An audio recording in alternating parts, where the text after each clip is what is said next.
গ্রামের নাম কাশীপুর। গ্রাম ছোট, জমিদার আরও ছোট, তবু দাপটে তার প্রজারা টু শব্দটি করিতে পারে না, এমনই প্রতাপ। জমিদারের ছোট ছেলের জন্মতিথি পূজা। পূজা সারিয়া তর্করত্ন দ্বিপ্রহর বেলায় বাটি ফিরিতেছিলেন। বৈশাখ শেষ হইয়া আসে, কিন্তু মেঘের ছায়াটুকু কোথাও নাই। অনাবৃষ্টির আকাশ হইতে যেন আগুন ঝরিয়া পড়িতেছে। সম্মুখের দিগন্ত জোড়া মাঠখানা জ্বলিয়া পুড়িয়া ফুটিফাটা হইয়া আছে, আর সেই লক্ষ ফাটল দিয়া ধরিত্রীর বুকের রক্ত যেন নিরন্তর ধোঁয়া হইয়া উড়িয়া যাইতেছে। অগ্নিশিখার মতো তাহাদের সর্পিল ঊর্ধ্ব গতির প্রতি চাহিয়া থাকিলে মাথা ঝিমঝিম করে, যেন নেশা লাগে। ইহারি সীমানায় পথের ধারে গফুরজোলার বাড়ি। তাহার মাটির প্রাচীর পড়িয়া গিয়া প্রাঙ্গণ আসিয়া পথে মিশিয়াছে, এবং অন্তপুরে লজ্জা সম্ভ্রম প্রতীকের করুণায় আত্মসমর্পণ করিয়া নিশ্চিন্ত হইয়াছে। পথের ধারে একটা পিটালি গাছের ছায়ায় দাঁড়াইয়া তর্করত্ন উচ্চ কণ্ঠে ডাক দিলেন, ও গোফরা, বলি ঘরে আছিস? তাহার বছর দশেকের মেয়ে দুয়ারে দাঁড়াইয়া সাড়া দিল, কেন বাবাকে? বাবা যে জ্বর। জ্বর? ডেকে দে হারামজাদাকে, পাষণ্ড। হাঁক ডাকে গফুর মিয়া ঘর হইতে বাহির হইয়া জ্বরে কাঁপিতে কাঁপিতে কাছে আসিয়া দাঁড়াইল। ভাঙা প্রাচীরের গা ঘেঁষিয়া একটা পুরাতন বাবলা গাছ, তাহার ডালে বাঁধা একটা ষাঁড়। তর্করত্ন দেখাইয়া কহিলেন, ওটা কি হচ্ছে শুনি? এ হিঁদুর গা, ব্রাহ্মণ জমিদার, সে খেয়াল আছে? তার মুখখানা রাগে ও রৌদ্রে ঝাঁঝে রক্তবর্ণ, সুতরাং সে মুখ দিয়া তপ্ত খরবাক্যই বাহির হইবে। কিন্তু হেতুটা বুঝিতে না পারিয়া গফুর শুধু চাহিয়া রহিল। তর্করত্ন বলিলেন, সকালে যাওয়ার সময় দেখে গেছি বাঁধা, দুপুরে ফেরার পথে দেখছি তেমনি ঠায় বাঁধা। গো হত্যা হলে যে কর্তা তোকে জ্যান্ত কবর দেবে, সে বামুন নয়। কি করব বাবা ঠাকুর, বড় লাসারে পড়ে গেছি। কদিন থেকে গায়ে বড় জ্বর, দড়ি ধরে যে দুখুটো খাইয়ে আনবো তা মাথা ঘুরে পড়ে যায়। তবে ছেড়ে দে না, আপনি চড়াই করে খাক। কোথায় সারবো বাবা ঠাকুর, লোকের ধান এখনো সব ঝাড়া হয়নি, খামারে পড়ে, ঘর এখনো গদি দেওয়া হয়নি, মাঠে আলগুলো সব জ্বলে গেছে, কোথাও এক মুঠো ঘাস নেই। কার ধানে মুখ দেবে, কার গাদা ফেরে খাবে, কেমনে সারি বাবা ঠাকুর? তর্করত্ন একটু নরম হইয়া কহিলেন, না ছাড়িস তো ঠান্ডায় কোথাও বেঁধে দুয়াটি বিচুলি ফেলে দে না, ততক্ষণে চিবুক। তোর মেয়ে ভাত রাঁধেনি, ফেলে জলে দে না এক গামলা খাক। গফুর জবাব দিল না। নিরুপায়ের মতো তর্করত্নের মুখের পানে চাহিয়া তাহার নিজের মুখ দিয়া শুধু একটা দীর্ঘ নিঃশ্বাস বাহির হইয়া আসিল। তর্করত্ন কহিলেন, তাও বুঝি নেই, কি করলি খড়? ভাগে এবার যা পেলি সমস্ত বেচে পেটায় নামা। গরুটার জন্য এক আঁটি ফেলে রাখতে নেই, বেটা কসাই। এই নিষ্ঠুর অভিযোগে গফুরের যেন বাক রোধ হইয়া গেল। ক্ষণিক পরে ধীরে ধীরে কহিল, কাহনখানে খড় এবার ভাগে পেয়েছিলাম, কিন্তু গেল শনের বকেয়া বলে কর্তামশাই সব ধরে রাখলেন। খেদে কেটে হাতে পায়ে পড়লাম। বাবু মশাই হাকিম তুমি, তোমার রাজত্ব ছেড়ে আর পালাবো কোথায়? আমাকে ৫-১০ বিচুলি না হয় দাও। চালে খড় নেই, একখানি ঘর, বাপ বেটিতে থাকি, তাও না হয় তালপাতায় গুঁজা গাজা দিয়ে এ বর্ষাটা কাটিয়ে দেব, কিন্তু খেতে না পেয়ে আমার মহেশ মরে যাবে। তর্করত্ন হাসিয়া কহিলেন, ইস, সাধ করে আবার নাম রাখা হয়েছে মহেশ, হেসে বাঁচি নে। কিন্তু এই বিদ্রুপ গফুরের কানে গেল না। সে বলিতে লাগিল, কিন্তু হাকিমের দয়া হলো না। মাস দুয়ে খোরাকের মতো ধান দুটি আমারে দিলেন, কিন্তু বেবা খড় সরকারে গাদা হয়ে গেল, ও আমার কুটোটি পেল না। বলিতে বলিতে কণ্ঠস্বর তাহার অশ্রু ভারে ভারী হইয়া উঠিল, কিন্তু তর্করত্নের তাহাতে করুণার উদয় হইল না। কহিলেন, আচ্ছা মানুষ তো তুই, খেয়ে রেখেছিস, দিবি নে? জমিদার কি তোকে ঘর থেকে খাওয়াবে নাকি? হ্যাঁ, তোরা রাম রাজত্বে বাস করিস, ছোট লোক কি না, তাই তার নিন্দে করে মরিস। গফুর লজ্জিত হইয়া বলিল, নিন্দে করবো কেন বাবা ঠাকুর? নিন্দে তার আমরা করি নে, কিন্তু কোথা থেকে দিই বলো তো? বিঘে চারেক জমি ভাগে করি, কিন্তু উপারি উপারি 200 নাও জন্মা। মাঠের ধান মাঠে শুকিয়ে গেল, বাপ বেটিতে দুবেলা দুটো পেট ভরে খেতে পর্যন্ত পাইনে। ঘরের পানি চেয়ে দেখো, বৃষ্টি বাদলে মেয়েটাকে নিয়ে কোণে বসে রাত কাটাই, পা সরিয়ে শোবার ঠাঁই মেলে না। মহেশকে একটিবার তাকিয়ে দেখো, 5 গোনা যাচ্ছে। দাও না ঠাকুর মশাই, কাহন 2 ধার, গরুটাকে 2 দিন পেট ফুরে খেতে দি। বলিতে বলিতেই সে ধপ করিয়া ব্রাহ্মণের পায়ের কাছে বসিয়া পড়িল। তর্করত্ন তীর্বত 2 পা পিছাইয়া গিয়া কহিলেন, আমর ছুঁয়ে ফেলবি নাকি? না বাবা ঠাকুর, শোভো কেন? শোভো না, কিন্তু দাও এবার আমায় কাহন 2 খড়। তোমার 60-60টে গাদা সেদিন দেখে এসেছি, এ কটি দিলে তুমি টেরও পাবে না। আমরা না খেয়ে মরি, ক্ষতি নেই, কিন্তু ও আমার অবলা জীব, কথা বলতে পারে না, শুধু চেয়ে থাকে, আর চোখ দিয়ে জল পড়ে। তর্করত্ন কহিলেন, ধার নিবি, শুধবি কি করে শুনি? গফুর আশান্বিত হইয়া ব্যগ্রস্বরে বলিয়া উঠিল, যেমন করে পারি শুধবো বাবা ঠাকুর, তোমারে ফাঁকি দেব না। তর্করত্ন মুখে এক প্রকার শব্দ করিয়া গফুরের ব্যাকুল কণ্ঠের অনুকরণ করিয়া কহিলেন, ফাঁকি দেব না, যেমন করে পারি শুধব। যা যা সর পচ্ছার, ঘরে যাই, বেলা হয়ে গেল। এই বলিয়া তিনি একটু মুচকি হাসিয়া পা বাড়াইয়া সহসা সভয়ে পিছাইয়া গিয়া সক্রোধে বলিয়া উঠিলেন, আমর সিংহেরে আসে যে, গুতবে নাকি? গফুর উঠিয়া দাঁড়াইল। ঠাকুরের হাতে ফলমূল ও ভিজা চালের পুঁটলি ছিল, সেইটা দেখাইয়া কহিল, গন্ধ পেয়েছে, এক মুঠো খেতে চায়। খেতে চায় তা বটে, যেমন চাষা তেমনা তার বলদ, খড় যেটা না চালকালা খাওয়া চাই। নে নে নে, পথ থেকে সরিয়ে বাঁধ, যে সিং কোন দিন দেখছি কাকে খুন করবে।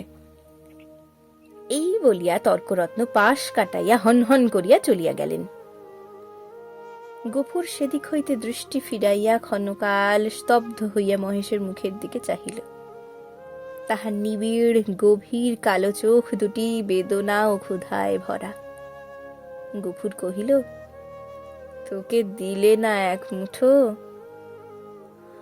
ওদের অনেক আছে, তবু দেয় না, না দিকে।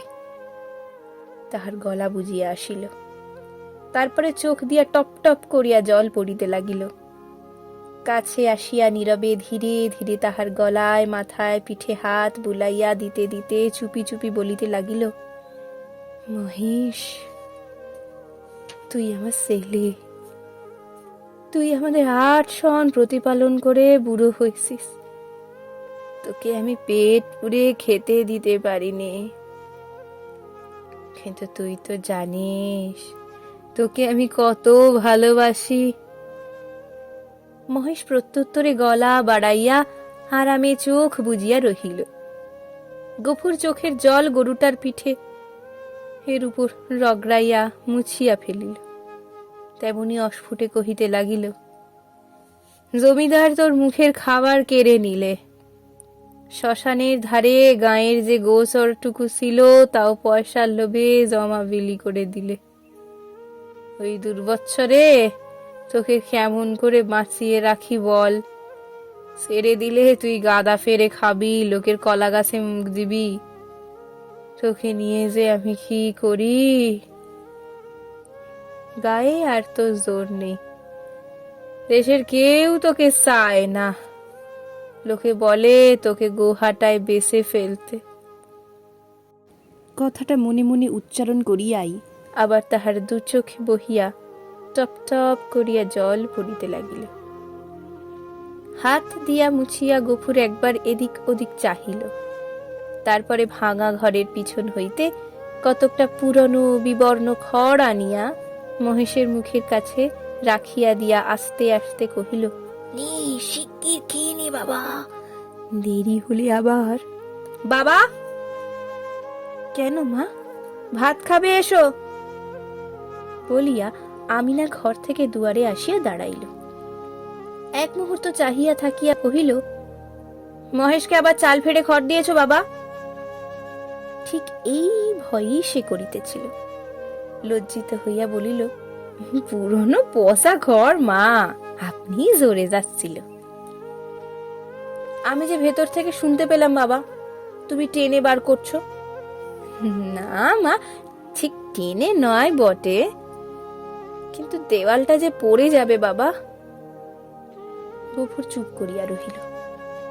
একটি মাত্র ঘর ছাড়া সে আর সবই গিয়াছে, এবং এমন করিলে আগামী বর্ষায় ইহাও টিকিবে না, এ কথা তাহার নিজের চেয়ে আর কে বেশি জানে।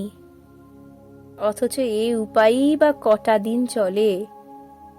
মেয়ে কহিল, হাত ধুয়ে ভাত খাবে এসো বাবা, আমি বেড়ে দিয়েছি। গফুর কহিল, ফ্যানটুকু দে তো মা, একেবারে খাইয়ে দিয়ে যাই।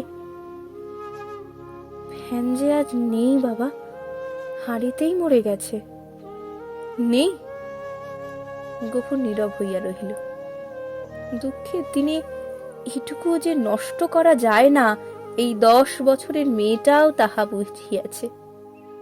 হাত ধুইয়া সে ঘরের মধ্যে গিয়া দাঁড়াইল।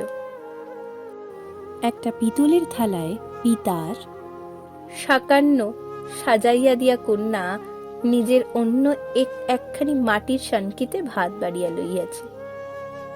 চাহিয়া চাহিয়া গফুর আস্তে আস্তে কহিল, আমি না, আমার গায়ে যে আবার শীত করে মা, জ্বর গায়ে খাওয়া কি ভালো? আমি না উদ্বিগ্ন হইয়া কহিল, কিন্তু তখন যে বললে বড় খিদে পেয়েছে। তখন তখন হয়তো জ্বর ছিল না মা। তাহলে তুলে রেখে দি, সাঁঝের বেলা খেও। গফুর মাথা নাড়িয়া বলিল, কিন্তু ঠান্ডা ভাত খেলে যে অসুখ বাড়বে। আমি না কহিল, তবে? গফুর কত কি যেন চিন্তা করিয়া হঠাৎ সমস্যার মীমাংসা করিয়া ফেলিল। কহিল, এক কাজ কর না মা, মহেশকে না হয় ধরে দিয়ে আয়। তখন রাতের বেলা আমাকে এক মুঠো ফুটিয়ে দিতে পারবি না? আমি না। প্রত্যুত্তরে আমিনা মুখ তুলিয়া ক্ষণকাল চুপ করিয়া পিতার মুখের প্রতি চাহিয়া রহিল। তারপর মাথা নিচু করিয়া ধীরে ধীরে ঘাড় নাড়িয়া কহিল, পারবো বাবা। গফুরের মুখ রাঙা হইয়া উঠিল। পিতা ও কন্যার মাঝখানে এই যে একটুখানি ছলনার অভিনয় হইয়া গেল, তাহা এই দুটি প্রাণী ছাড়া আরও একজন বোধ করি অন্তরিক্ষে থাকিয়া লক্ষ্য করিলেন। 5-7 দিন পরে একদিন পীড়িত গফুর চিন্তিত মুখে দাওয়ায় বসিয়াছিল। তাহার মহেশ কাল হইতে এখনো পর্যন্ত ঘরে ফিরে নাই। নিজে সে শক্তিহীন, তাই আমিনা সকাল হইতে সর্বত্র খুঁজিয়া বেড়াইতেছে। পরন্ত বেলায় সে ফিরিয়া আসিয়া বলিল, শুনেছ বাবা, মানিক ঘোষেরা আমাদের মহেশকে থানায় দিয়েছে। গফুর কহিল, দূর পাগলি। হ্যাঁ বাবা, সত্যি। তাদের চাকর বললে, তোর বাপকে বল গে যা দরিয়াপুরের খোঁয়াড়ে খুঁজতে। কি করেছিল সে? তাদের বাগানে ঢুকে গাছপালা নষ্ট করেছে বাবা। গফুর স্তব্ধ হইয়া বসিয়া রহিল। মহেশের সম্বন্ধে সে মনে মনে বহু প্রকারের দুর্ঘটনা কল্পনা করিয়াছিল, কিন্তু এই আশঙ্কা ছিল না। সে যেমন নিরীহ তেমনি গরিব, সুতরাং প্রতিবেশী কেহ তাহাকে এত বড় শাস্তি দিতে পারে এ ভয় তাহার নাই। বিশেষত মানিক ঘোষ, গো ব্রাহ্মণে ভক্তি তাহার এ অঞ্চলে বিখ্যাত। মেয়ে কহিল, বেলা যে পড়ে এলো বাবা, মহেশকে আনতে যাবে না? গফুর বলিল, না। কিন্তু তারা যে বললে 3 দিন হলেই পুলিশের লোক তাকে গোহাটায় বেচে ফেলবে। গফুর বলিল, ফেলুক গে। গোহাটা বস্তুটা যে ঠিক কি আমি না তাহা জানিত না, কিন্তু মহেশের সম্পর্কে ইহার উল্লেখ মাত্রেই তাহার পিতা যে কিরূপ বিচলিত হইয়া উঠিল ইহা সে বহুবার লক্ষ্য করিয়াছে। কিন্তু আজ সে আর কোনো কথা না কহিয়া আস্তে আস্তে চলিয়া গেল। রাত্রির অন্ধকারে লুকাইয়া গফুর বংশীর দোকানে আসিয়া কহিল, খুড়ো, একটা টাকা দিতে হবে। এই বলিয়া সে তাহার পিতলের থালাটা বসিবার মাচার নিচে রাখিয়া দিল। এই বস্তুটির ওজন ইত্যাদি বংশী সুপরিচিত। বছর 2-1 মধ্যে সে 5 ইহাকে বন্ধক রাখিয়া একটি করিয়া টাকা দিয়াছে, অতএব আজও আপত্তি করিল না। পরদিন যথাস্থানে আবার মহেশকে দেখা গেল। সেই বাবলাতলা, সেই দড়ি, সেই খুঁটা, সেই তৃণহীন শূন্য আধার, সেই ক্ষুধাতুর কালো চোখে সজল উৎসুক দৃষ্টি। একজন বুড়া গোছের মুসলমান তাহাকে অত্যন্ত তীব্র চক্ষু দিয়া পর্যবেক্ষণ করিতেছিল। অদূরে একধারে 2 হাঁটু জড়ো করিয়া গফুর মিয়া চুপ করিয়া বসিয়াছিল। পরীক্ষা শেষ করিয়া বুড়া চাদরের খুঁট হইতে একখানি 10 টাকার নোট বাহির করিয়া তাহার ভাঁজ খুলিয়া বারবার মসৃণ করিয়া তাহার কাছে নিয়া গিয়া কহিল, হার ভাঙাবো না, এই পুরোটাই দিলাম, নাও। গফুর হাত বাড়াইয়া গ্রহণ করিয়া তেমনি নিঃশব্দে বসিয়া রহিল। যে 2 জন লোক সঙ্গে আসিয়াছিল তাহারা দড়ি খুলিবার উদ্যোগ করিতেই কিন্তু সে অকস্মাৎ সোজা হইয়া দাঁড়াইয়া উত্তত কণ্ঠে বলিল, দড়িতে হাত দিও না বলছি, খবরদার বলছি, ভালো হবে না। তাহারা চমকিয়া গেল। বুড়ো আশ্চর্য হইয়া কহিল, কেন? গফুর তেমনি রাগিয়া জবাব দিল, কেন আবার কি? আমার জিনিস আমি বেচবো না, আমার খুশি। বলিয়া সে নোটখানা ছড়িয়া ফেলিয়া দিল। তাহারা কহিল, কাল পথে আসতে বায়না নিয়ে এলে যে, এই নাও না তোমাদের বায়না ফিরিয়ে। বলিয়া সে ট্যাগ হইতে 2 টাকা বাহির করিয়া ঝনাত করিয়া ফেলিয়া দিল। একটা কলহ বাঁধিবার উপক্রম হয় দেখিয়া বুড়া হাসিয়া ধীরভাবে কহিল, চাপ দিয়ে আর 2 টাকা বেশি নেবে এই তো? দাও হে পানি খেতে, ওর মেয়ের হাতে 2 টাকা দাও। কেমন, এই না? না, কিন্তু এর বেশি কেউ আধলা দেবে না, তা জানো? গফুর সজরে মাথা নাড়িয়া কহিল, না। বুড়া বিরক্ত হইয়া কহিল, না তো কি? চামড়াটাই যে দামে বিকবে, নইলে মাল আছে কি? তোবা তোবা। গফুরের মুখ দিয়ে হঠাৎ বিশ্রী একটা কটু কথা বাহির হইয়া গেল এবং পরক্ষণেই সে ছুটিয়া গিয়া নিজের ঘরে ঢুকিয়া চিৎকার করিয়া শাসাইতে লাগিল যে তাহারা যদি অবিলম্বে গ্রাম ছাড়িয়া না যায় তো জমিদারের লোক ডাকিয়া জুতো পেটা করিয়াই ছাড়িবে। হাঙ্গামা দেখিয়া লোকগুলি চলিয়া গেল, কিন্তু কিছুক্ষণ পরে জমিদারের সদর হইতে তাহার ডাক পড়িল। গফুর বুঝিল এ কথা কর্তার কানে গিয়াছে। সদরে ভদ্র অভদ্র অনেকগুলি ব্যক্তি বসিয়াছিল। শিববাবু চোখ রাঙা করিয়া কহিলেন, গফরা, তোকে যে আমি কি সাজা দেব ভেবে পাইনি। কোথায় বাস করে আছিস জানিস?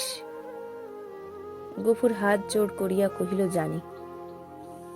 আমরা খেতে পাইনে, নইলে আজ আপনি যা জরিমানা করতেন আমি না করতাম না। সকলেই বিস্মিত হইল। এই লোকটাকে জেদি এবং বদ মেজাজি বলিয়াই তাহারা জানিত। সে কাঁদো কাঁদো হইয়া কহিল, হ্যাঁ, এমন কাজ আর কখনো কবু না কর্তা। বলিয়া সে নিজের 2 হাত দিয়া নিজের 2 কান মুলিল এবং প্রাঙ্গণের এক দিক হইতে আর এক দিক পর্যন্ত নাক্ষত দিয়া উঠিয়া দাঁড়াইল। শিবুবাবু সদয় কণ্ঠে সে বলিলেন, আচ্ছা, যা যা হয়েছে, আর কখনো এসব মতিগতি করিস নে। বিবরণ শুনিয়া সকলেই কণ্টকিত হইয়া উঠিলেন এবং এ মহাপাতক যে শুধু কর্তার পুণ্য প্রভাবে ও শাসন ভয়েই নিবারিত হইয়াছে সে বিষয়ে কাহারও সংশয় মাত্র রহিল না। তর্করত্ন উপস্থিত ছিলেন। তিনি গো শব্দের শাস্ত্রীয় ব্যাখ্যা করিলেন এবং যে জন্য এই ধর্মজ্ঞানহীন ম্লেচ্ছ জাতিকে গ্রামের ত্রিসীমানায় বসবাস করিতে দেওয়া নিষিদ্ধ তাহা প্রকাশ করিয়া সকলের জ্ঞান ও নেত্র বিকশিত করিয়া দিলেন। গফুর একটা কথার জবাব দিল না। যথার্থ প্রাপ্য মনে করিয়া অপমান ও সকল তিরস্কার সবিনয়ে মাথা পাতিয়া লইয়া প্রসন্ন চিত্তে ঘরে ফিরিয়া আসিল। প্রতিবেশীদের গৃহ হইতে ফ্যান চাহিয়া আনিয়া মহেশকে খাওয়াইল এবং তার গায়ে, মাথায় ও শিঙে বারংবার হাত বুলাইয়া অস্ফুটে কত কথাই বলিতে লাগিল। গল্পের পরবর্তী অংশ পরবর্তী ভিডিওতে। সঙ্গে থাকার জন্যে ধন্যবাদ।